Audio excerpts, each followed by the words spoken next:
नमस्कार, IBC 24 की खास पेशकश पहुना में आप सभी का स्वागत है और मैं हूं आपके साथ सुनील साहू। इस खास सफर में हम पहुंच चुके हैं बेमेतरा और बेमेतरा में आज हम खास मुलाकात कराएंगे बीजेपी के जिला महामंत्री विकासधर दीवान से। उनसे खास मुलाकात करेंगे, लेकिन उससे पहले देखते हैं उनसे जीवन की जुड़ी एक छोटी सी कहानी।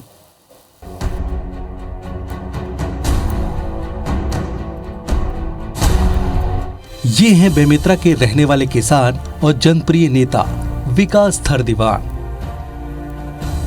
विकासधर दीवान ऐसा नाम है जो बेमेतरा के सक्रिय राजनीति में रहे हैं। वर्तमान में विकासधर दीवान जिले के बीजेपी के दिग्गज नेता के साथ साथ जिला बीजेपी के 3 बार से लगातार महामंत्री भी हैं। विकासधर दीवान का जन्म बेमेतरा के नवागढ़ क्षेत्र के नामी जमींदार दीवान परिवार में हुआ। उनका परिवार पहले से ही राजनीति में सक्रिय था। उनके पिता भी गांव के सरपंच के साथ साथ जनपद के निर्विरोध अध्यक्ष भी रह चुके हैं। विकास बचपन से ही अपने दादा और पिता की जनसेवा की भावना से बेहद प्रभावित रहे और खुद भी जनसेवा में लगे हुए हैं। दीवान जी जो हैं लगभग हर बूथ पर जाकर संगठन को मजबूत करने का प्रयास किए, युवाओं को जोड़ने का प्रयास किए और उसके फलस्वरूप आज भारतीय जनता पार्टी में युवाओं की एक बड़ी फौज खड़ी हो गई है। मुझे भी भैया का सदैव सपोर्ट मिलता रहा है। यहाँ भी हम लोगों की 200 बहनों का एक टीम है, हम लोगों की बहनों का। मैं चाहूँगी कि आगे अगर विधानसभा चुनाव के लिए अगर सामने अगर किसी को लिया जाए या लाते हैं तो विकास भैया ही हो। 2012 में विकास को भाजपा के जिला महामंत्री का दायित्व मिला और आज तक यानी तीसरी बार लगातार जिला महामंत्री के पद पर पदस्थ हैं। जिला महामंत्री कार्यकाल के दौरान विधानसभा चुनाव 2013 और 2018 में बेमेतरा जिले में चुनाव संचालन में अहम भूमिका रही।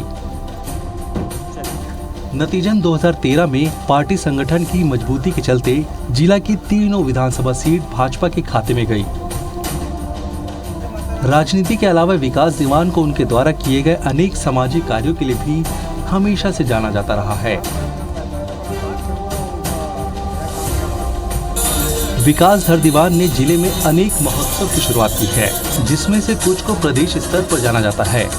चैत्र नवरात्र, दशहरा, हरेली, भोजाली और जन्माष्टमी को महोत्सव का स्वरूप देकर इन्होंने छत्तीसगढ़ परंपरा को सहेजने और भावी पीढ़ी तक पहुंचाने की योजना बनाकर काम किया है। विकास ने महिलाओं को सशक्त बनाने के लिए कई काम किए हैं और पार्टी संगठन के रूप में उन्होंने मेरे जिलाध्यक्ष के कार्यकाल में और अभी ओम प्रकाश जोशी जी जो जिलाध्यक्ष हैं उनके कार्यकाल में वो काफ़ी सक्रिय होकर कार्य कर रहे हैं। मतलब अभी युवा में तो चेहरा भी जो एक मुझे कि जो सरकारों जो राज्य शासन है उनके खिलाफ जो बोलना है तो मुखर होकर तो वही बोलते हैं। विकास की जितनी सक्रियता जनसेवा में है उतने ही घर की दायित्वों का निर्वहन करते हैं। विकास की बेटी और पत्नी बताती हैं कि पिताजी अपने व्यस्तम राजनीतिक जीवन से पूरे परिवार के लिए समय देते हैं। एक अच्छे राजनीतिक के साथ साथ एक अच्छे पिता और पति का फर्ज निभाते हैं और उन्हें उन पर गर्व है। कोई भी हमारे यहाँ जो आते हैं ना तो उनका हर कार्य को तो मतलब उनको संतुष्ट करके ही वापस भेजते हैं। जैसे राजनीति क्षेत्र में हैं हर लोगों को संतुष्ट करते हैं, वैसे ही पारिवारिक में भी बहुत ही अच्छे हैं। एक अच्छे पिता, एक अच्छे पति, यहाँ तक कि आप परिवार में या समाज में कहीं भी आप पूछेंगे तो सब लोग इनसे संतुष्ट हैं। बहुत ही अच्छा ये अपना काम करते हैं। मतलब एक अच्छा लाइफ कैसे जीना है वो ये नहीं फोर्स करते कि तुम यही करो तुम वही करो, वो ये बताते हैं कि तुम्हें जैसे लगना है वैसे तुम रहो। लेकिन एक अच्छी चीज़ें जो एक पिता अपने बच्चे में डालता है वैसे मेरे में डालने की कोशिश करते हैं और मैं मेरा भाई उनसे जितना सीख सकते हैं उतना सीखने की कोशिश करते हैं। बात करें विकासधर दीवान की विकास यात्रा की तो जिले में कृषि महाविद्यालय खुलवाने में उनका महत्वपूर्ण योगदान रहा है। चूंकि बेमेतरा कृषि प्रधान जिला है, ऐसे में कृषि महाविद्यालय की भी मांग कई सालों से कर रहे हैं। जिले में 3 स्थानों को पर्यटन स्थल के रूप में घोषित करवाकर अनेक विकास कार्य किए। विकास अपनी तेज तर्रार कुशल नेतृत्व क्षमता वाले नेता के रूप में पूरे जिले में जाने जाते हैं। क्षेत्र की जनता की माने तो विकासधर दीवान आगामी चुनाव में बेमेतरा विधानसभा से प्रबल दावेदार हैं।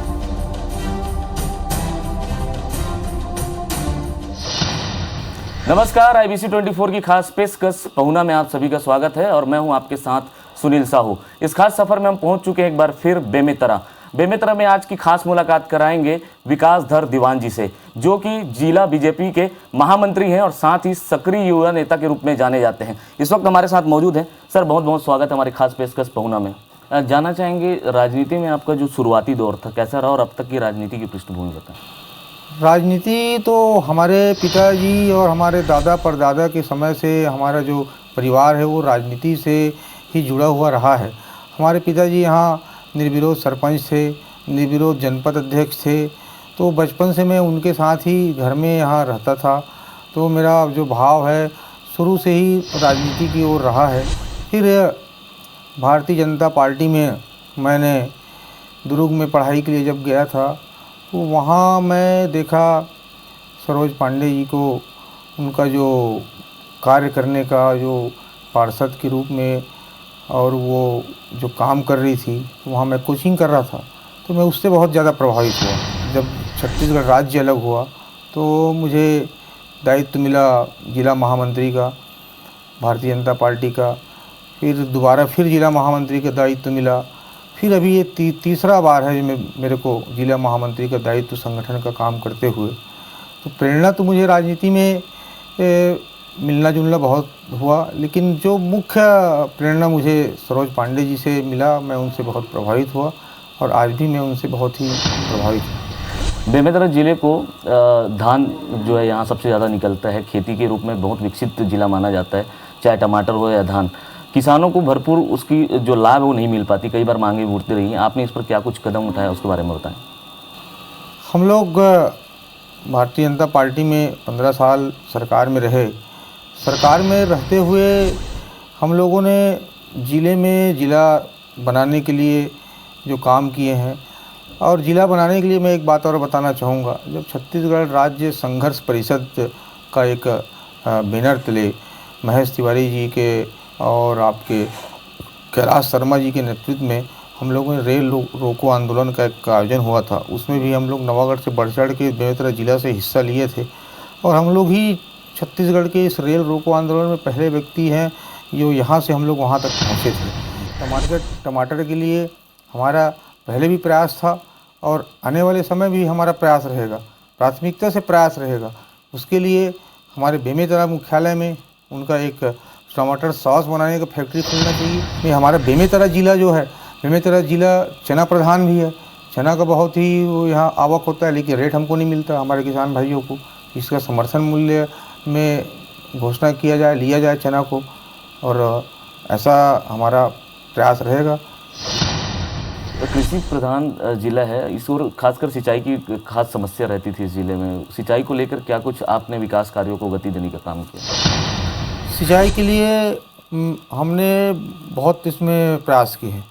सिंचाई के अभी मैंने आपको 33 किलोमीटर का एक यहाँ पे हमारा डैम है, जो उसको वहाँ पूरा उस समय का स्वीकृति था जिसका काम आज कंप्लीट हो रहा है। तो आने वाले समय में हमारा प्रमुख प्रयास रहेगा कि खुड़िया बांध से जो पानी है वो हमको बेमेतरा जिला को भी मिले। महिला सशक्तिकरण को लेकर विशेष पहल रहती है महिलाओं को आगे बढ़ाने में, किस तरीके से प्रेरणा मिलती है और कैसे इस मुहिम को आगे बढ़ा रहे हैं? महिला सशक्तिकरण के लिए हम लोगों ने उत्सव महोत्सव के माध्यम से, हमारे पूर्व सरकार भारतीय जनता पार्टी की सरकार के कार्यकाल में हम लोगों ने बेमेतरा ज़िले में बहुत सारे ऐसे कार्यक्रम करने का प्रयास किए जिसमें महिला सशक्तिकरण, महिलाएं सब जुड़ाव हो, एक साथ एक कार्यक्रम हो, चाहे वो चैत्र नवरात्र महोत्सव के माध्यम से हो, दुर्गा दशहरा उत्सव के माध्यम से हो। ऐसे सबको एक मंच में जोड़ने का हम लोग निरंतर, सरकार भी था तो भी प्रयास किया, अभी भी सरकार नहीं है तो भी निरंतर ये प्रयास हम लोग का जारी है। इसका परिणाम भी बेमेतरा जिला में दिख रहा है। आज आप चाहे भारतीय जनता पार्टी हमारे टीम में देखिए, चाहे पार्टी से हट के भी आप देखिए, महिला आज जागरूक हुई है। लोग कहते हैं कि विकास धर दीवान जी जहाँ जहाँ निकलते हैं युवाओं का काफिला उनके साथ होता है। युवा आपको आइडल मानते हैं, आखिर युवाओं के लिए क्या सोच रखते हैं और कैसे उनको आगे बढ़ाने में अपनी जो बातें उन सामने रखते हैं उनके? अब युवाओं को मेरा सोच, युवाओं के साथ, सभी लोग के साथ मेरा सोच बना रहता है। मेरा निरंतर, मैं तो लोग बोलते हैं नरेंद्र मोदी जी 18 घंटा काम करते, तो मैं 18 घंटा नहीं करता, लेकिन इतना ज़रूर मैं कहना चाहूँगा कि मैं सुबह से मेरा एक ही लक्ष्य रहता है, एक ही उद्देश्य रहता है, राजनीति प्लस समाज सेवा। मैं अपने घर से पूरा फ्री मतलब समाज सेवा और राजनीति के काम में लगे रहता हूँ। कम से कम 14 घंटा 15 घंटा मैं निरंतर काम करता हूँ। युवाओं के साथ तो विशेष लगाव इसलिए रहता है कि युवाओं के साथ मैं ज़्यादा उनके ऊपर इसलिए विश्वास करता हूँ और कि युवा ही हमारे देश के भविष्य हैं। युवा में जो ऊर्जा और जो उसके दिमाग और जो उनके जो काम करने का जो क्षमता रहता है, इसको हम बड़े के साथ अपन काम करें तो ज़्यादा लाइफ नहीं है, तो युवाओं के साथ हम मिल के काम करें तो ज़्यादा लाइफ रहे हमारा काम का। तो इसके लिए मैं युवाओं के साथ, चाहे युवा महोत्सव का कार्यक्रम हो, यहाँ युवाओं के साथ हम हरेली महोत्सव का कार्यक्रम हो, और चाहे वो क्रिकेट का हो, चाहे आयोजन हो, ये अब निरंतर हर गांव में हम लोग ये कार्यक्रम कराते रहते हैं, क्रिकेट का, कबड्डी का। इसमें युवाओं का जो उनका ऊर्जा है वो उनका बना रहे, इसके लिए इसलिए हमारे साथ युवा लोग का भाव जो है अलग बना रहता है। शराबखोरी, नशा, दवाई, कोरेक्स इतना बढ़ा हुआ है, ये इसको कंट्रोल करने के लिए जब तक हम युवाओं के साथ में जब बैठ के कुछ न कुछ उनके साथ कार्यक्रम नहीं करते रहेंगे और उनको एक अच्छा माहौल में नहीं लाएंगे, तो ये चीज़ बंद नहीं होने वाला।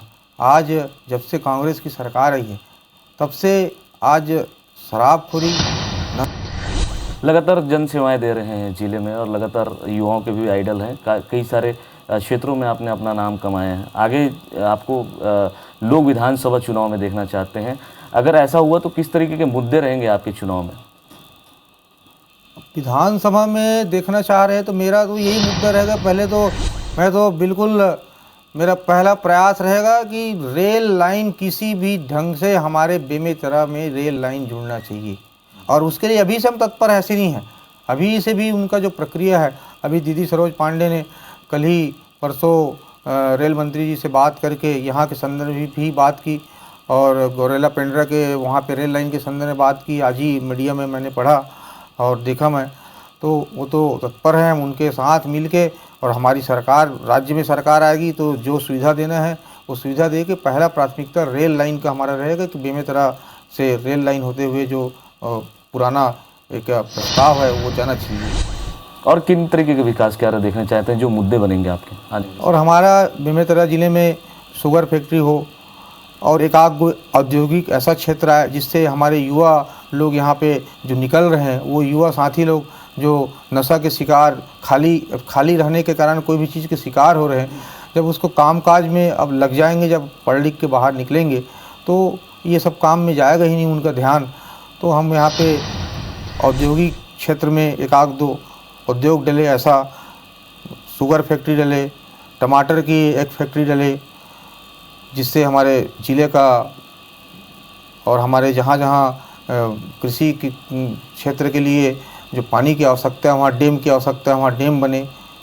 ये हमारा पहला प्राथमिकता रहेगा। जिले में आज भी कई मूलभूत जो सुविधाएं हैं, चाहे चिकित्सा हो, शिक्षा हो, सड़क हो, कई चीज़ों पर पिछड़ा नज़र आता है। इस पर किस तरीके से आपका फोकस है? अब जो यहाँ पे हमारे ज़िले में भारतीय जनता पार्टी के समय ही जो कार्य जो हुआ है, चाहे वो शिक्षा में आप जाइए, शिक्षा में भी जो चाहे जो कार्य हुआ है, जितने आज उसके स्कूल के रिपेयरिंग के लिए आज पैसा नहीं, आज एक रिपेयरिंग काम नहीं हो रहा है। हमारे सरकार जब रही है तो हर गांव में प्राथमिक शाला से लेके मिडिल स्कूल से लेके जितने हाई स्कूल बने हैं, हर जगह 3-3 पंचायत के बीच में एक हाई स्कूल का निर्माण हुआ है। हर हाई स्कूल में पहुंच मार्ग पूरा बनाया गया है। शिक्षा के दृष्टिकोण से पूरे हर जगह प्रयास रहता था कि हर जगह जो स्कूल में जो शिक्षक है, जितनी आवश्यकता है उतनी शिक्षक से मान लो नहीं है, तो वहाँ शाला विकास समिति के माध्यम से व्यवस्था कराया जाए। ऐसा हमारी सरकार जब थी तो ऐसा व्यवस्था कराते थे, और हमारी सरकार आएगी तो जहाँ जहाँ खाली है शिक्षा में, हम चाहेंगे कि शिक्षा ही प्रमुख प्राथमिकता रहेगा, कि जहाँ पे जितने पद हैं शिक्षक के उतने पूरे पद की भर्ती होनी चाहिए। और जहाँ हमारे शिक्षा के दृष्टिकोण से ज़िले में मेडिकल कॉलेज है या पॉलिटेक्निक कॉलेज है, इंजीनियरिंग कॉलेज है, इस चीज़ की भी हमारे ज़िले में स्थापना होना चाहिए, जिससे हमको शिक्षा में जो बाहर हमारे ज़िले के मध्य गरीब बच्चे जाते हैं, नहीं जा पाते, उनको यहाँ पे सुविधा होगी। तो जिले में लगातार जन मुद्दे और जन सरोकार को लेकर आगे बढ़ रहे हैं विकासधर दीवान जी। आज के लिए बस इतना ही। मुझे और मेरी टीम को दीजिए इजाज़त। नमस्कार।